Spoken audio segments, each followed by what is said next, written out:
نحمده ونصلي ونسلم على رسوله الكريم وعلى آله وأصحابه أجمعين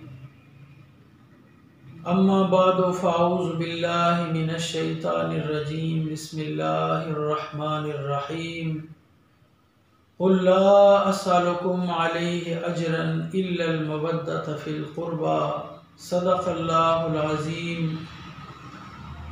کس زبان سے ہو بیان عز و شان اہل بیت، مدح گوئے مصطفیٰ ہے مدح خان اہل بیت۔ ان کی پاکی کا خدائے پاک کرتا ہے بیان، آیا تطہیر سے ظاہر ہے شان اہل بیت۔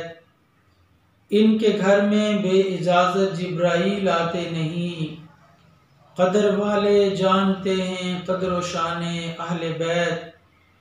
اہل بیت پاک میں گستاخیاں بے باقیاں، لعنت اللہ علیکم دشمنان اہل بیت۔ بے ادب گستاخ فرقے کو سنا دے اے حسن، یوں کہا کرتے ہیں سنی داستان اہل بیت۔ معزز سامعین و ناظرین، سوشل میڈیا پر ایک طوفان بدتمیزی بپا ہے۔ وطن عزیز میں ایک مخصوص گروہ ایسا ہے کہ جس نے جہاں دیگر دینی اقدار کو نقصان پہنچایا، وہاں ایک بڑا نقصان یہ کیا کہ نبی اکرم صلی اللہ علیہ وآلہ وسلم کی آل اطہار کے بارے میں ایسے ایسے نازیبا الفاظ اور ایسے ایسے نازیبا کلمات کہے کہ جن کو سن کر ایک مومن کی روح بھی کانپ اٹھتی ہے۔ لیکن اس سے بڑا المیہ یہ ہے کہ ایسی فکر کو سنی فکر کہا جانے لگا ہے، اور ایسے نظریے کو اہل سنت و جماعت کے شفاف دامن پر لگانے کی جسارت کی جا رہی ہے۔ ناظرین، ایسے موضوعات قطعاً میرے لیے خوشگوار موضوعات نہیں ہوتے، لیکن جب کوئی آدمی اتنے بڑے جرم کو اہل سنت و جماعت کے اوپر چسپاں کرنے کی کوشش کرتا ہے تو پھر ہماری دینی غیرت ہم سے یہ تقاضا کرتی ہے کہ ہم حقائق کو بیان کریں۔ نبی پاک صلی اللہ علیہ وآلہ وسلم کی آل اطہار کے بے شمار فضائل قرآن و سنت کی نصوص میں موجود ہیں، لیکن چونکہ منکرین کو فکر رضا کا علم بردار ہونے کا دعویٰ بھی ہے، لہذا آج کی اس مختصر سی نشست میں امام اہل سنت مجدد دین و ملت کشتہ عشق مصطفیٰ اعلیٰ حضرت الشاہ امام احمد رضا خان قادری فاضل بریلی رضی اللہ تعالیٰ عنہ کے فتاوی جات میں سے چند حوالہ جات آپ کی خدمت میں رکھنا چاہتا ہوں، تاکہ یہ واضح ہو کہ ایسی فکر کا امام احمد رضا خان رحمۃ اللہ تعالیٰ علیہ کی ذات سے کوئی تعلق نہیں ہے، یہ لوگوں کی خود ساختہ ہے۔ امام احمد رضا خان رحمۃ اللہ علیہ کا دامن اس سے قطعاً پاک ہے۔ یہ اعلیٰ حضرت امام احمد رضا خان رحمۃ اللہ علیہ کا معروف فتاوی مبارکہ ہے، فتاوی رضویہ شریف، اور اس کی جلد نمبر 22 ہے جو سکرین پہ آپ ملاحظہ فرما رہے ہوں گے۔ فتاوی رضویہ کی جلد نمبر 22 اور اس کا صفحہ نمبر 422 اور 423 ہے۔ میں سوال بھی پڑھ دیتا ہوں اور اس پہ جو اعلیٰ حضرت امام احمد رضا خان رحمۃ اللہ علیہ نے جواب دیا ہے وہ بھی آپ کے سامنے رکھتا ہوں۔ اعلیٰ حضرت امام احمد رضا خان قادری رحمۃ اللہ تعالیٰ علیہ سے پوچھا گیا کہ ایک شخص سید ہے لیکن اس کے اعمال و اخلاق خراب ہیں اور باعث ننگو آر ہیں، تو اس سید سے اس کے اعمال کی وجہ سے تنفر رکھنا اور نسبی حیثیت سے اس کی تکریم کرنا جائز ہے یا نہیں۔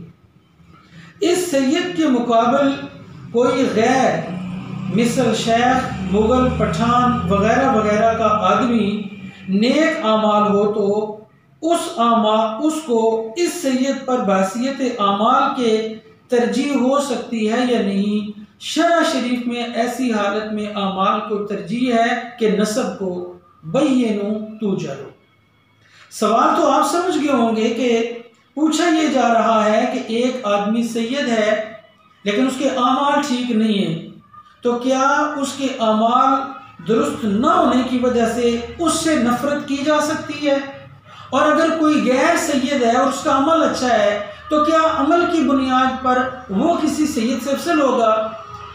تو اس کے جواب میں اعلیٰ حضرت امام احمد رضا خان رحمۃ اللہ علیہ فرماتے ہیں کہ سید سنی المذہب کی تعظیم لازم ہے، اگرچہ اس کے اعمال کیسے ہی ہوں، ان اعمال کے سبب اس سے تنفر نہ کیا جائے، نفس اعمال سے تنفر ہو۔ اعلیٰ حضرت امام احمد رضا خان رحمۃ اللہ علیہ فرما رہے ہیں کہ سید کے اگر اعمال ٹھیک نہیں ہیں تو وہ جو عمل بد ہے آپ اس عمل بد سے تو نفرت کریں، لیکن اس عمل بد کی وجہ سے کسی سید سے نفرت نہیں کر سکتے کہ اس کا عمل اچھا نہیں ہے۔ اور آگے آپ نے جو بات کہی ہے وہ شاید بے شمار ناسبیت کے حاملین کو بات اچھی نہ لگے۔ اعلیٰ حضرت کہتے ہیں بلکہ اس کے مذہب میں بھی قلیل فرق ہو کہ حد کفر تک نہ پہنچے، جیسے تفضیل، یعنی اگر کوئی مولا علی کو افضل بھی کہہ رہا ہے تو اس بنیاد پر تو اس سے نفرت نہیں کی جائے گی، تو اس حالت میں بھی اس کی تعظیم سیادت نہ جائے گی۔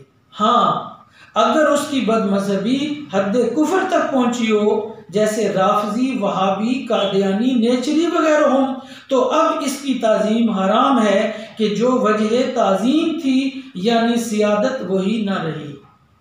اعلیٰ حضرت امام محمد رضا خان رحمۃ اللہ علیہ کتنے واضح اور شفاف الفاظ میں ارشاد فرما رہے ہیں کہ جب کوئی آدمی صحیح النسب ہے اور صحیح العقیدہ ہے تو اس کا عمل اچھا نہ ہونے کی بنیاد پر کسی بھی طور پر اس سے نفرت نہیں کی جائے گی۔ آگے جا کر آپ نے جو اس مسئلہ کی اصل ہے، اعلیٰ حضرت امام احمد رضا خان رحمۃ اللہ علیہ فرماتے ہیں شریعت نے تقوی کو فضیلت دی ہے، ان اکرمکم عند اللہ اتقاکم، مگر یہ فضل ذاتی ہے، یعنی کسی کا عمل اچھا ہونا یہ اس کا فضل ذاتی ہے، فضل نسب منتہائے نسب کی افضلیت پر ہے۔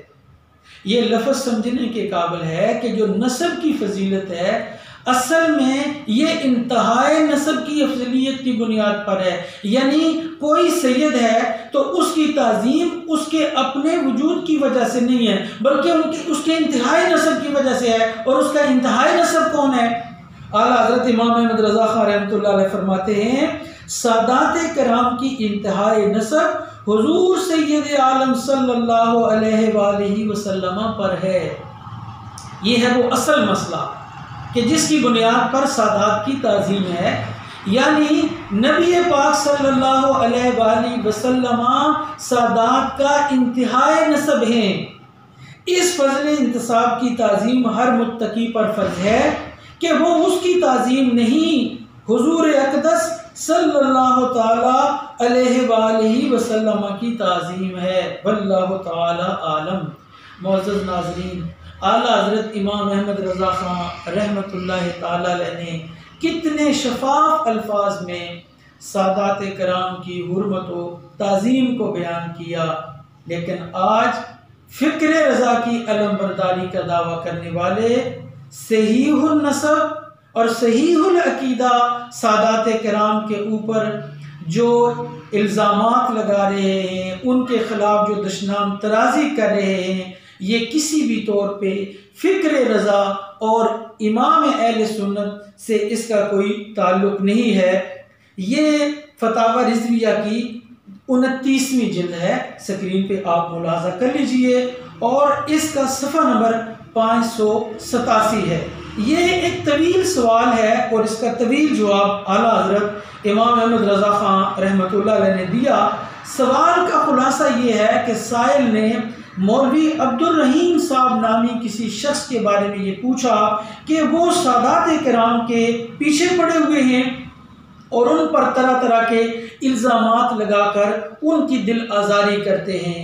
اب اس کے جواب میں اعلیٰ حضرت امام احمد رضا خان قادری رحمۃ اللہ تعالی علیہ کے یہ الفاظ، ایک ایک لفظ جو ہے وہ اعلیٰ حضرت کے دل اور ان کی عقیدت کی گہرائی سے نکل رہا ہے۔ آپ فرماتے ہیں یہ فقیر ذلیل بحمدہ تعالی حضرات سادات کرام کا ادنا غلام و خاک پا ہے۔ جناب یہ ہے فکر امام احمد رضا خان قادری رحمۃ اللہ تعالی علیہ کہ جن کو اللہ تعالیٰ نے بے پناہ علوم پہ دسترس عطا فرمائی ہے۔ 1000 کے لگ بھگ آپ نے کتابیں لکھی ہیں۔ آپ کو علماء عرب نے اور علماء اہل سنت نے آپ کو اپنے دور کا مجدد قرار دیا۔ اتنی بڑی پروفائل کا حامل ایک عالم دین کہہ رہا ہے کہ یہ فقیر ذلیل بحمدہ تعالی حضرات سادات کرام کا ادنا غلام و خاک پا ہے۔ ان کی محبت و عظمت کو ذریعہ نجات و شفاعت جانتا ہے۔ یعنی میں سادات کرام کی محبت و عظمت کو اپنے لیے نجات و شفاعت کا ذریعہ جانتا ہوں۔ اپنی کتابوں میں چھاپ چکا ہے کہ سید اگر بد مذہب بھی ہو جائے تو اس کی تعظیم نہیں جاتی جب تک بد مذہبی حد کفر تک نہ پہنچے۔ ہاں بعد کفر سیادت ہی نہیں رہتی، پھر اس کی تعظیم حرام ہو جاتی۔ ناظرین، یہ اختصاراً میں نے فتاوی رضویہ شریف کے صرف 2 مقامات سے یہ حوالہ جات آپ کے سامنے رکھے ہیں، جس میں اعلیٰ حضرت امام احمد رضا خان قادری رحمۃ اللہ تعالی علیہ یہ فرما رہے ہیں کہ سادات ان کی عزت و احترام ان کے عمل کی وجہ سے نہیں ہے بلکہ ان کے نسب کی وجہ سے ہے، جس کا منتہا حضور سید عالم صلی اللہ تعالی علیہ وآلہ وسلم کی ذات ہے۔ کسی بھی مولوی کی خاطر اپنی قبر کو برباد نہ کیجیے، اپنی آخرت کو برباد نہ کیجیے۔ قبر میں آپ نے جانا ہے اور آپ کے اعمال نے جانا ہے، اور سادات کرام کی تعظیم اور ان کی محبت وہ ہے جس کو اپنے دور کے مجدد اعلیٰ حضرت امام احمد رضا خان قادری رحمۃ اللہ تعالی علیہ اپنے لیے ذریعہ نجات و شفاعت سمجھ گئے۔